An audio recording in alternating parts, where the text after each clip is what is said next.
Hello दोस्तों, आप सभी का धूमकेतु जीएस क्लास में बहुत बहुत स्वागत है। दोस्तों, जैसा कि आप सभी को पता है कि केवीएस एनवीएस टीयर 1 का ऑफिशियल आंसर की आ चुका है एंड आई होप कि आप सभी लोगों ने अपना सारा क्वेश्चंस मैच कर लिया होगा।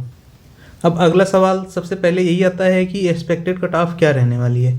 वैसे तो एक्सपेक्टेड कट ऑफ डिस्कस करने का फ़ायदा नहीं होता है, अगर सिर्फ एक ही टीयर में एग्ज़ाम हो जाता है आपका तो इसको ज़्यादा डिस्कस करने का फ़ायदा नहीं होता। लेकिन टीयर 2 में एग्ज़ाम होगा, अगले एग्ज़ाम के लिए कितने लोग क्वालिफाई करेंगे और कौन कौन क्वालिफाई करेगा, ये एक बड़ा सवाल होता है।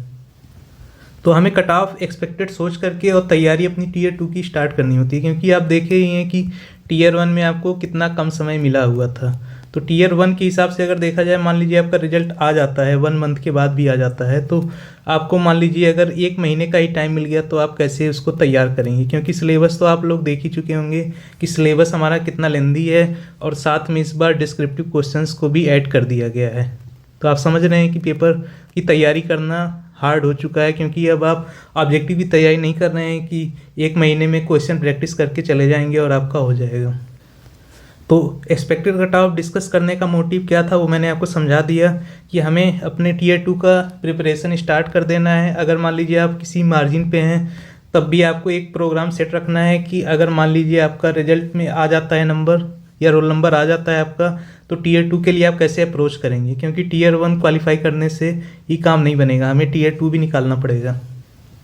तो टीयर 1 में लिखा गया था कि 10 टाइम्स जितने भी सीटें रहेंगी उसके 10 गुना लोगों को लिया जाएगा टीयर 2 के एग्ज़ाम के लिए।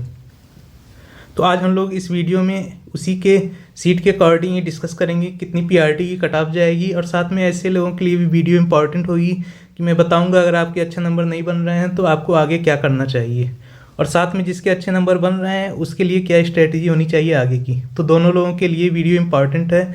भले ही आपका पेपर ख़राब है तो उससे कोई दिक्कत नहीं है, आगे का मैं अप्रोच बताऊंगा कि किसको आप टारगेट कर सकते हैं और कैसे टारगेट कर सकते हैं।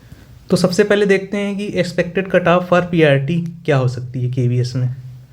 तो ये एक एक्सपेक्टेड कट ऑफ है आपका जनरल की 175 प्लस, इसमें आप प्लस माइनस 3 to 4 मार्क्स कर सकते हैं, सभी में कोई दिक्कत नहीं है। रीजन में बताऊंगा क्यों।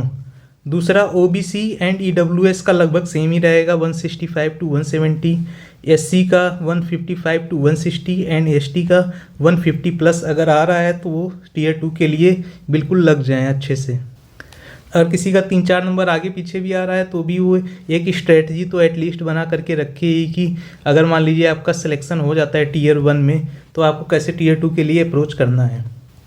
अच्छा, बहुत लोगों को डाउट हो रहा था कि सर 200 प्लस तो कट ऑफ नहीं जाएगी। आप 200 प्लस देखेंगे तो पहले मैं बताता हूँ कि लगभग 29,000 लोग, 28 से 29,000 लोग सेलेक्ट होंगे टीयर 1 में फॉर टीयर 2। अब मान लीजिए कि 5,000 से 6,000 लोग ऐसे हैं जिनका नंबर 200 प्लस आ रहा है, या मान लीजिए 10,000 भी आप मान लीजिए, तब भी आपके पास 19,000 लोग बचते हैं जो कि सिलेक्ट होंगे। और पेपर का लेवल आप देखे ही होंगे कि कैसा आया था। तो अगर आप मान के चलें कि 10,000 लोग ऐसे हैं कि जो 200 प्लस स्कोर कर रहे हैं, फिर भी आपके पास 19,000 लोगों को सिलेक्ट करना है, और वो 200 से काफ़ी कम होने वाला है कट ऑफ। और मैक्सिमम जो एवरेज लोगों का आ रहा है वो आप देखेंगे तो 170 प्लस के आसपास आ रहा है, 170 to 180 के बीच में बहुत सारे लोग हैं। तो लगभग कट ऑफ भी यहीं पे जाने वाली है, और स्पेशली SC ST का कट ऑफ तो काफ़ी कम रहने वाला है। ST का तो 150 प्लस है, तो आप स्टार्ट कर दीजिए। अब ये तो रही एक्सपेक्टेड कट ऑफ किसके लिए, टीयर 2 के तैयारी शुरू करने के लिए, ठीक। तो जिसका भी इससे ज़्यादा बन रहा है, मैं पहले भी बताया हूँ कि 165 प्लस जिसका भी है वो एक स्ट्रेटजी तो एटलीस्ट बना करके रख ले अपना कि कैसे मुझे आगे अप्रोच करना है। बाकी इसमें प्लस माइनस 3, 4, 5 नंबर्स हो सकते हैं, कोई इसमें दिक्कत वाली बात नहीं है। लेकिन हमें ये डिस्कस करना इसलिए ज़रूरी था क्योंकि टीयर 2 की तैयारी करने के लिए अगर कम टाइम मिले, हो सकता है ज़्यादा भी मिल जाए, लेकिन अगर कम टाइम मिलता है तो हमें कैसे अप्रोच रखनी चाहिए। अच्छा, अब मान लीजिए आप इस रेंज में लाइक कर रहे हैं, तो अब आपको आपके आगे की रणनीति या स्ट्रेटजी क्या होनी चाहिए टीयर 2 के लिए। तो सबसे पहले आपको क्या करना है कि टीयर 2 के सिलेबस को अच्छे से देखना है, उसको थारोली वॉच करना है, देखना है, रीड करना है। और आपके पास सिलेबस नहीं है तो मैंने टेलीग्राम चैनल पे सब डाल दिया है, वहाँ पे जा करके आप टेलीग्राम चैनल से देख सकते हैं कि क्या क्या सिलेबस हमारा है। सारे जो है एग्ज़ाम जितने भी हैं टीयर 2 के सारे का सिलेबस मैंने वहाँ भेज रखा है। और मैंने इन डेप्थ सीरीज स्टार्ट किया था, उस इन डेप्थ सीरीज में मैंने पहले ही चैप्टर में फर्स्ट वीडियो मैंने सिलेबस को डिस्कस किया था और हम लोग जीएस वाला पोर्शन, जीएस ईवीएस वाला पोर्शन स्टार्ट कर दिए हैं। ठीक, तो वहाँ पे मैं डिस्क्रिप्शन में लिंक दे दूँगा प्लेलिस्ट का, आप जा कर के फ्री में तैयारी कर सकते हैं और सारे नोट्स भी आप फ्री में वहाँ से डाउनलोड कर सकते हैं। वहाँ पे मैंने डिस्क्रिप्टिव क्वेश्चंस का क्या अप्रोच रहेगा और क्या क्या मेन पॉइंट रहेंगे वो भी मैं वहाँ पे आपको फ्री में प्रोवाइड करा रहा हूँ। वहाँ से जाकर आप प्रैक्टिस स्टार्ट कर दीजिए।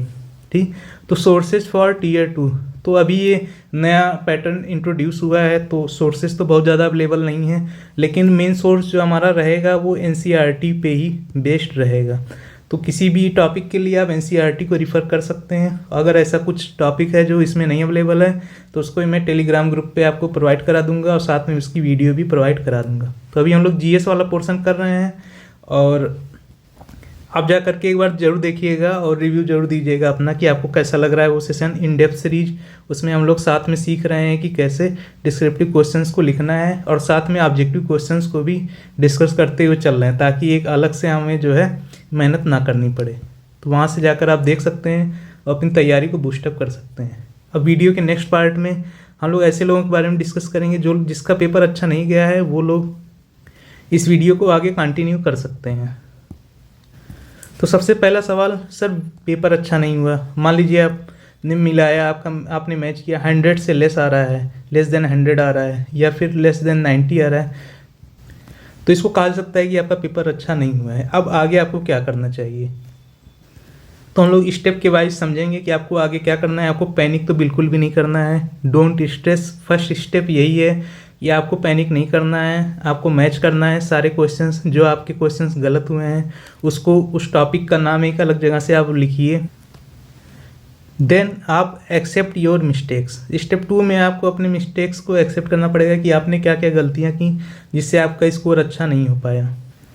एक फैक्टर तो ये भी था कि टाइम बहुत कम मिला, तो जो लोग पहले से प्रिपरेशन मोड में थे या किसी और एग्ज़ाम की तैयारी कर रहे थे, अदर एग्ज़ाम की, तो सिलेबस तो नया था, चेंज हो गया। जैसे मैथ, रीजनिंग और आपके जीएस वाले पोर्शन काफ़ी हार्ड लेवल के थे, तो वहाँ से भी कुछ लोगों को ड्रॉबैक मिला। जो सिर्फ केवीएस एग्ज़ाम के लिए फोकस थे तो उनको अचानक से सिलेबस चेंज मिला और उसमें जो है टाइम भी आपको कम मिल पाया, जिसकी वजह से प्रिपरेशन कहीं ना कहीं आपकी लूज रहेगी। तो स्ट्रेस में जाने से कोई फ़ायदा नहीं होगा। आपको अपनी गलतियों को एक्सेप्ट करना पड़ेगा, किस वजह से आपका सिलेक्शन या मान लीजिए आपके कम नंबर रह गए।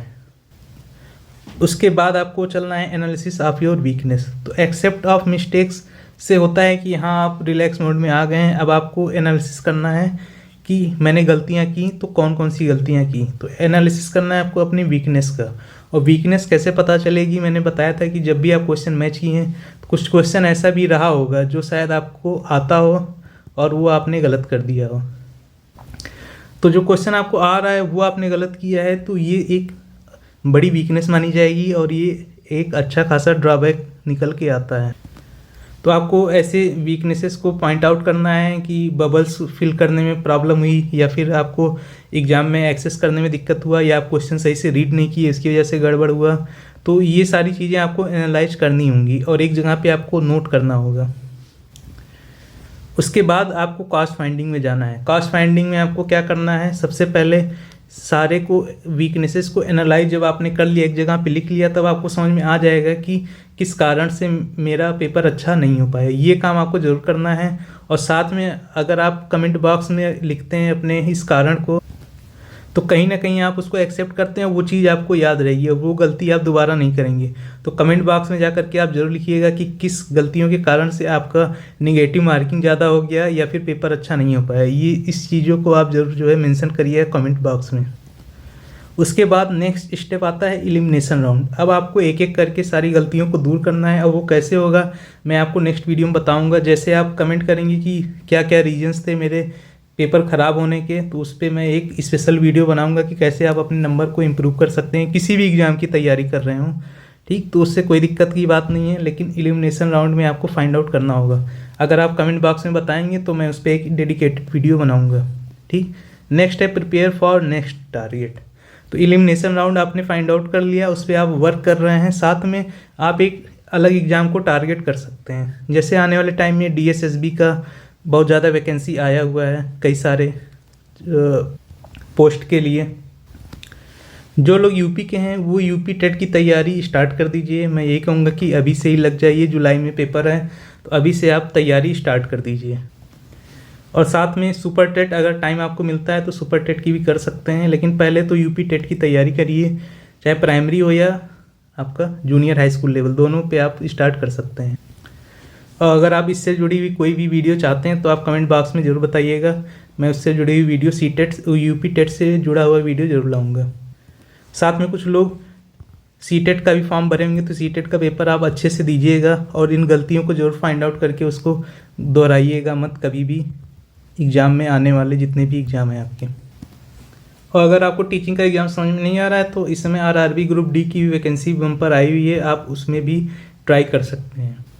तो दोस्तों ये थी एक छोटी सी वीडियो आपके मोटिवेशन के लिए। आपका पेपर अच्छा हुआ है, कोई बात नहीं, आप आगे तैयारी करते रहिए और अपनी गलतियों को ज़रूर कमेंट बॉक्स में लिखिए। इससे क्या होता है कि हमें सीखने को मिलता है और दूसरी चीज़ें, ये गलतियाँ हमें हमेशा के लिए याद हो जाती हैं और मैं उस पर कमेंट बॉक्स में आपको रिप्लाई भी ज़रूर करूँगा। साथ में ये भी बताऊँगा कि कैसे आप इन गलतियों को रिमूव कर सकते हैं। तो ठीक है दोस्तों, वीडियो कैसी लगी कमेंट बॉक्स में ज़रूर बताइएगा और चैनल को सब्सक्राइब जरूर कर लीजिएगा। Thank you.